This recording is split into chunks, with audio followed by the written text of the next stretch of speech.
Hey guys, and welcome back to Mad About Skin. In today's video we're going to be discussing the skincare industry and its impact on the environment, and sharing with you a few hints and tips on how we can mix up our own day-to-day routines to become a little bit more environmentally friendly and lessen our impact on our environment and climate change. So, before I start, I just want to say I'm no saint. I try to follow the tips and the hints that I'm going to be giving you today. However, I do still sometimes favour convenience over these. It's going to be a gradual process. I think in the past couple of years, and certainly in 2020, we're going to be becoming much more environmentally aware, and should be becoming much more environmentally aware. So every little change that we can make collectively will make a much bigger impact. So bear that in mind, and don't be disheartened if your routine doesn't fit all of these criteria. It's certainly something that we can build on as we go through 2020, and hopefully our contribution will grow, and together we can actually make quite a significant difference. So first of all, I think the obvious one is buy local. The shorter distance a product has to travel to get to you, the less impact it'll have on the environment, the emissions, and the amount of fuel taken to ship. Over the past couple of years, there's definitely been an increase in availability here in the UK of British made and produced products. I think people are becoming much more aware of the conditions and standards that their products have been made under, and so there's really been a push from the consumer to buying products which are made here in the UK, the wider European Union, in the States, places like Australia and New Zealand, where products can charge a premium because you know that the product's been sustainably sourced and produced to a higher standard. That being said, there are some fantastic products for the rest of the world, but I think I'm going to be focusing here on a couple of really good British brands which have great skincare products and which I think we should be buying into where we can. And where it meets our own skincare needs. So the first one is a product called Be Good. I'll link them below. And that's a fantastic British startup, which I think came about 5 years ago. They do a fantastic range of skincare products, very naturally focusing on honey, which is a great anti-inflammatory and a great antimicrobial. So is great to see in skincare products.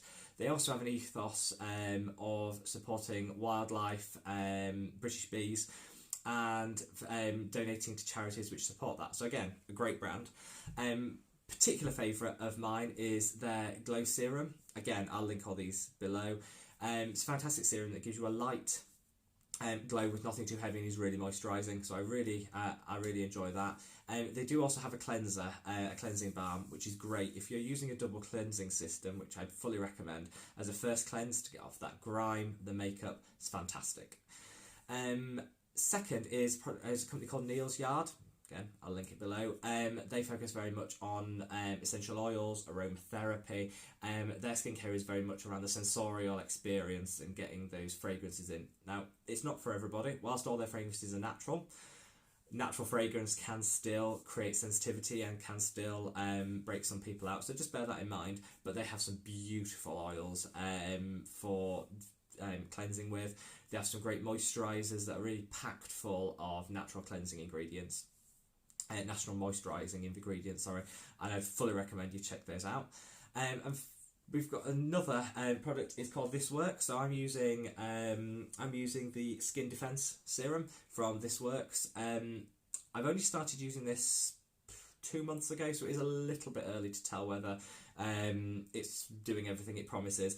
But it's got an SPF in there, and it's a really lightweight, nice moisturiser. So I'll link the product, but I'll also link This Works down there because they have some amazing products, particularly around the cleansing. I think is their speciality. They don't have anything in the range of serums yet, but hopefully that'll be something which they do develop. And finally, there's a great British product company called Nakin. They do a amazing active dew face cream.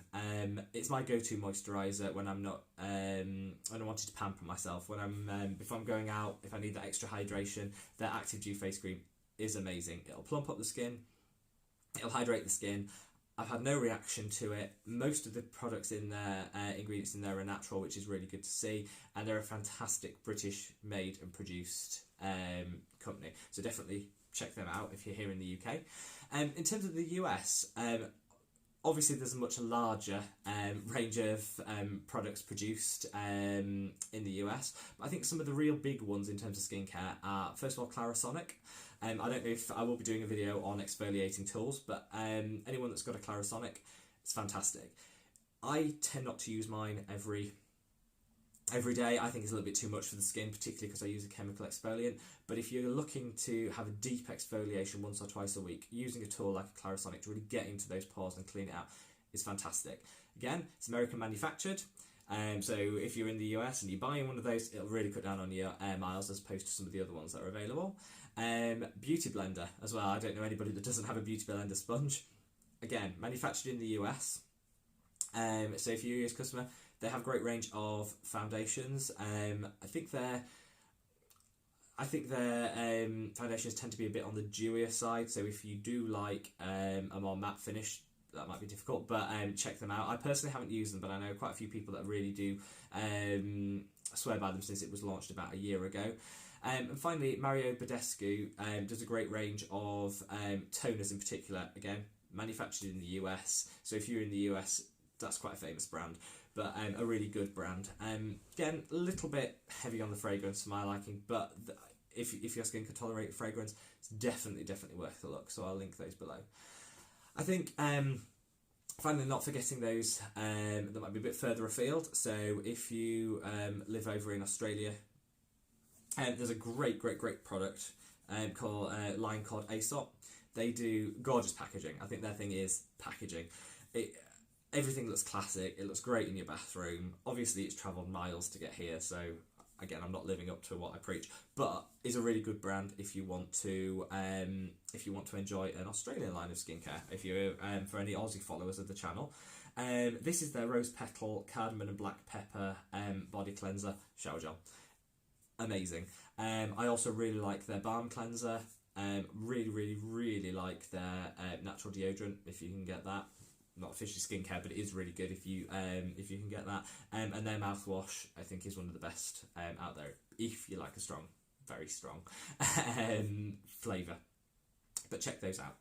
So I think what I'm saying is, if you can start to incorporate a couple of brands and products which are produced in the country which you live, then obviously that's going to cut down on thousands and thousands of product miles. Like I say, for my commitment to this, I'm really enjoying the This Works range, and I'll be introducing a couple more of their products into my skincare range. Might do a review actually on the brand once I've got into the products and can give a full 6-month test on them. I'll probably do a review on this brand, so look out for that. Finally, we come for the miles. If you're over in Europe, so if you're over in the European Union, the La Roche, particularly obviously in France, but any surrounding countries, La Roche Posay is a fantastic traditional French pharmacy skincare brand. This is their Effaclar Matte. For anybody it's a moisturiser, and for anybody that breaks out, has very acneic skin, this is a fantastic moisturiser. I'll link it below. It'll keep you matte all day. It says it helps with enlarged pores. Now, I use this if I have a particularly greasy day. I will use this in the heat in the summer here in the UK. It's particularly good. I can't say it's done much to reduce my pore size, but it definitely prevents any shine, and it definitely mattifies the skin, and it doesn't break you out. So this is a fantastic product.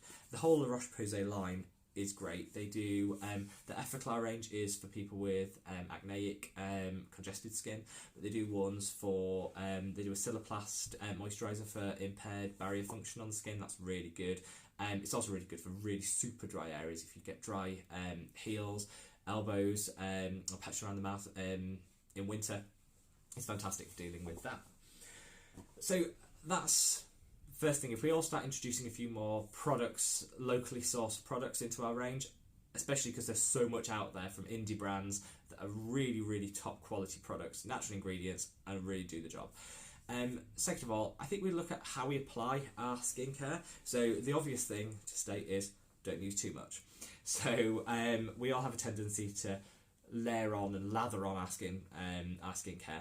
I think it's that myth that the more you use, the quicker it's going to work. Again, it's a waste of money because it doesn't. Use the amount that's recommended on the product.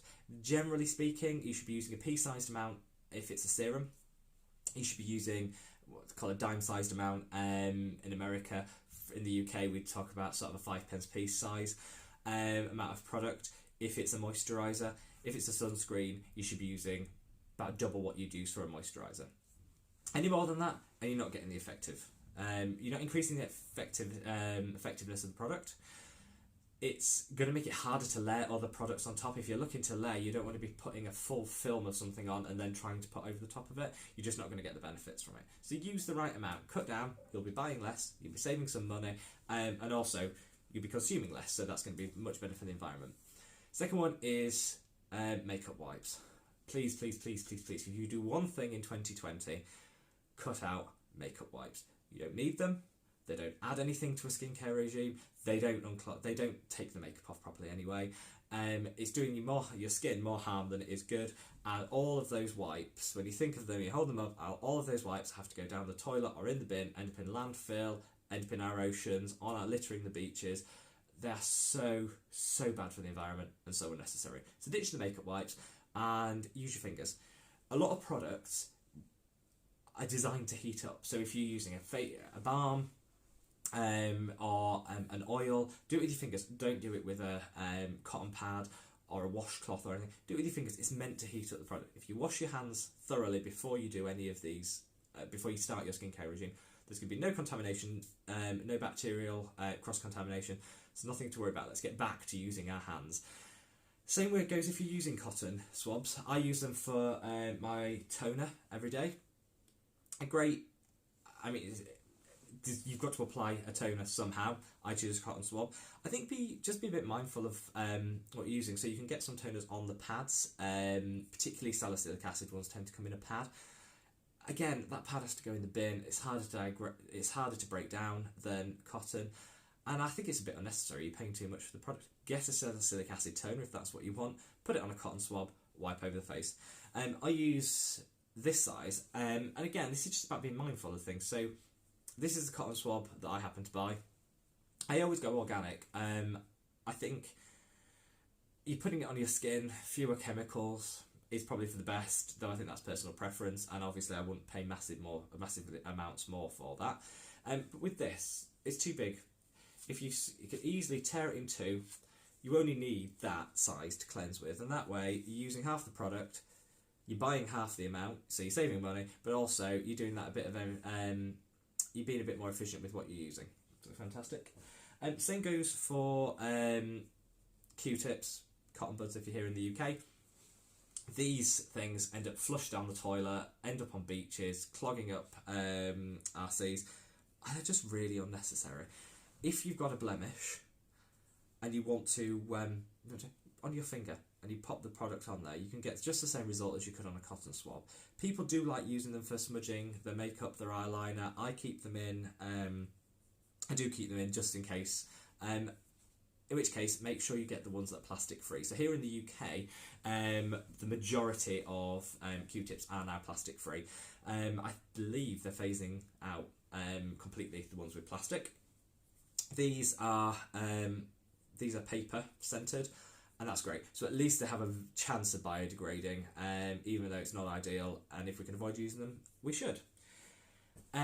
Finally, I would just say when we're talking about how we apply our products, I say take your time. The more time your products have to sit on the skin before you then put the next layer on, the better. Let it soak in, give it a chance. Skincare should be pleasurable. Take the time out of the day to do it. Sunscreen is another quite a controversial topic. So there's two types of sunscreen. First of all, you should always use a sunscreen. If there's one thing you take away from this video, definitely use a sunscreen. But there's two different types. There's chemical sunscreen, where at its basic level, the sun shines on the face or the body, and the chemicals within the product react with the UV light to absorb it and prevent it going into and changing the composition of the skin. There's a mineral sunscreen, which is mineral based, as you'd assume, and that puts a layer on the skin so it just reflects the light back off the skin. So again, it can't go deeper into the skin and do any damage. For years, I've been using them interchangeably. I think there's pros and cons of both. Mineral sunscreen is more likely to clog your pores and more likely to react to your skin, in my experience, particularly with some itchiness and maybe some redness. However, I personally think the benefits of a mineral sunscreen far outweigh the negatives. If you're using, and I've got an example of one here, The Ordinary, they do a very reasonably priced mineral sunscreen. I don't actually use this one anymore because I prefer the one by Ren. I'll link that below. But this is the one that I had to hand. But it still does the job. It's a very effective sunscreen. Make sure you get factor 30 as a minimum. Putting this on is so much better for the environment than some of the chemical sunscreens, particularly when you're doing it at the beach. So there's been quite a few studies recently which show the chemicals used in chemical sunscreen leach into the water, come off your skin, wash into the water, and have a negative impact on marine life, particularly coral. And that's having quite a significant and damaging impact in some parts of the world. It's also unnecessary. If you've got an alternative, we don't need to be using that. Now, obviously, if you're applying a chemical sunscreen in the city, the chances of it reaching the sea are lessened because you're not swimming in it. However, I still think, just in good practice, if you use up what you're using at the moment, and then when you're done, look at an alternative. If you're using a chemical sunscreen, look at an alternative and go for a mineral one. There are some inconclusive scientific studies which do show that it can have an impact on hormone. The chemical sunscreens can have an impact on hormone levels in the body. Again, there needs to be more studies done on that, and some scientists agree and disagree with that. However, it's just another reason to ditch, in my view, it's just another reason to ditch the chemical sunscreen and go mineral.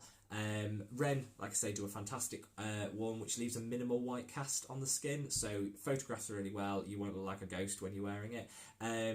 The Ordinary do a very cheap alternative. Personally, doesn't suit my skin, but it's a very effective sunscreen. When I was wearing it, I never burnt. So again, look at that and just make sure you're getting a minimum factor 30 and applying the recommended amount, because half the problem with sunscreen is people are too sparing with it. They go overboard with the normal skincare and use too much, and then when it comes to sunscreen, they go sparing and they don't use enough. Put on what it recommends to make sure you get the proper amount of coverage. Then finally, I think we're just looking at packaging and plastic in general. Obviously, there's been quite a big push about reducing plastics in the environment in the last sort of two to 3 years. And companies are coming on board with that. You've seen, like I've talked about, the Qtips, the move from the plastic ones to the paper ones. You see a lot less packaging generally. A lot of the indie brands have actually come on board with this much sooner. So some of the bigger conglomerates and the bigger corporations are slower to react when it comes to changing their packaging. I just say look for products that aren't packaged within a packaging. So sometimes you have to open the box, the carton, to pull out the product, which is then wrapped in something else. It's a waste. If you can find a lower packaging product, fantastic. Other ways of avoiding plastic are obviously switching your Q-tips. If you are going to keep using them, switch them from the plastic-scented ones to the paper-scented ones. You won't notice the difference. They do the job just the same, and it's less plastic, more biodegradable. Second is glitter in skincare. I hate glitter in skincare. Doesn't belong there, doesn't need to be there, and there is no purpose to it. When I see people on Instagram dropping the unicorn blood on the skin, there is no need for flecks of mica and glitter and all of those things in skincare products. It's going to increase your chances of a reaction to it. Glitter, if you rub it in, can cause micro tears in the skin, so it's just bad for the skin, full stop. And also, glitter is a form of plastic. It's just another plastic in another product that the world doesn't need. So if you can avoid what it's not adding any value, strip it out of your skincare. Use up what you've got and then move on to a product which is glitter, mica free. A lot of people like things that include silicone, mica, glitter, because it gives them a more radiant complexion. You will have a radiant complexion if you exfoliate properly, you use the vitamin C serum, and you take care of your skin. Over time, you will see that radiance increase. Slapping glitter on your face or pearlescent particles and products on your face is not going to be the long-term solution. So again, ditch that and get a proper routine which is aimed at increasing the luminosity of your skin. Finally, microbeads in exfoliants. So here in the UK, plastic microbeads, were quite prevalent in exfoliants. They were the grittiness that was on the skin when you were using exfoliant. A lot of us like that manual exfoliation process. They were banned about a year and a half ago here in the UK because billions of them were ending up in our oceans and our waterways from being flushed down the sink and passing through the system. They've been banned here in the UK, and I believe they're going to be banned in the European Union in the coming months too. Don't know what the legislation is in America and the rest of the world, so I just say there is no need. Manual exfoliants actually are vastly inferior to a chemical exfoliation. They risk damaging the skin because if you scrub too hard, you can create micro tears and it can actually inflame the skin even further. A chemical exfoliant will do just the same as a manual exfoliant, but with much less risk of damage, and it'll be much more environmentally friendly, particularly if the particles used are microplastics. One I use daily is the ordinary glycolic acid toning solution. That's a fantastic chemical exfoliant if you want that to bring that luminosity back to the skin. But it doesn't have to be the ordinary. Most companies do a AHA toner. So look out for an alpha hydroxy acid toner. Pixie do a really popular one that's all over Instagram. Is quite overly scented in my opinion, but again, works. So once you've finished using your manual exfoliator, move on to something that's chemical based. You look for an AHA exfoliating toner or wash, and you'll notice the difference. It's vastly superior and it reduces the risk of damaging your skin. So that's it for me. I don't want to be too worthy and preach. I'm not, like I say, I'm not perfect. I don't buy every product from the UK. I do like to mix and match. I know what I like, I know what works for me, but I think if we each make those tiny little changes, we can have quite a positive impact on our environmental, the impact on the environment. If we each make those little changes, we can have a significant impact overall. Thank you for taking time to watch this video. Subscribe if you like. Like I say, check out all the products mentioned. They'll be linked below. So subscribe if you like the video, and like, thumbs up, give it a thumbs up, and I hope to see you in the next one. Take care, guys.